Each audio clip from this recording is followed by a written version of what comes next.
The Gilded Curse. In the heart of the prosperous village of Okuta, where gold was rare but revered, there lived a man whose wealth surpassed even the king's treasury. His name was Oba Adekunle, a mysterious figure cloaked in silk robes and fine jewels. His face was well known, but his hands remained a secret. Always hidden beneath thick gloves, no one had ever seen his bare fingers. Rumors swirled like smoke on a windy day. Some said he was favored by the gods, blessed with endless fortune. Others whispered that he had made a dark pact with spirits beneath the earth. Despite the mystery surrounding him, one fact remained clear: Oba Adekunle was unimaginably rich. His wealth was the reason why desperate fathers and ambitious mothers begged for his favor. Yet there was a darker tale whispered among villagers: the women who married him were never seen again.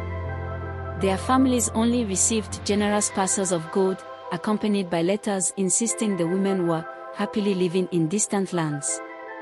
Despite these ominous rumors, poverty was a merciless master. When Dami's parents could no longer bear their hunger and shame, they made a grim decision. "You must marry Oba Adekunle," her father said sternly, though his eyes were heavy with guilt. "But father, I do not love him," Dami protested, tears glistening in her eyes. "Love does not fill empty bellies," her mother said softly, though the words stung like nettles. Dami was the jewel of the village, her beauty renowned far and wide. Men offered cows, land, and promises of devotion for her hand, but none matched the riches Oba Adekunle could provide. And so, with a heavy heart, Dami was adorned in fine garments and taken to the grand estate of the mysterious man. Oba Adekunle's mansion was a fortress of opulence, shimmering with gold-trimmed pillars and marble floors. Servants bowed deeply as Dami was led to the grand hall where he waited, gloved hands folded neatly. "You are even more beautiful than I was told," he said, his voice smooth as silk. Dami forced a smile, her heart heavy with dread. Days turned into weeks, and Dami grew restless.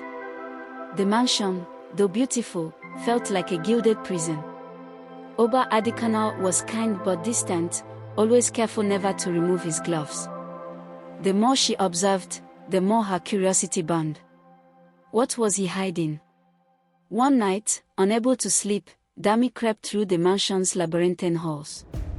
She found herself in a forbidden chamber filled with strange relics and shimmering piles of gold. At the center of the room stood Oba Adekunle, his gloves off. Dami gasped, her breath hitching. His hands glowed with an eerie golden light, and as he touched a simple wooden chair, it transformed instantly into solid gold. "You should not be here," Oba Adekunle said, his voice heavy with sorrow. "What are you?" she whispered, fear mingling with awe. "A man cursed by greed," he confessed. "Everything I touch turns to gold, wood, stone, even flesh." Dami's heart raced as the terrible truth dawned on her. The women who had married him had not vanished, they had been transformed into golden statues, forever trapped by his cursed touch. Despite her fear, Dami resolve hardened.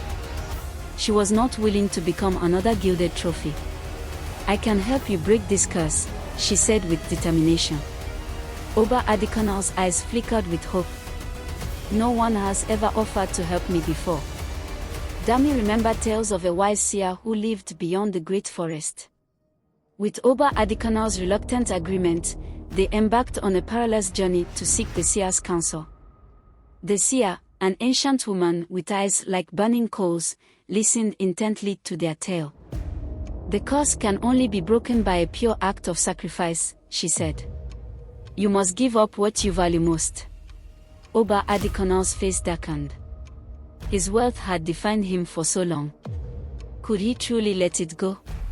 "I will do it," he said at last, his voice steady. Under the seer's guidance, Oba Adekunle placed his hands on a sacred stone, relinquishing the golden curse.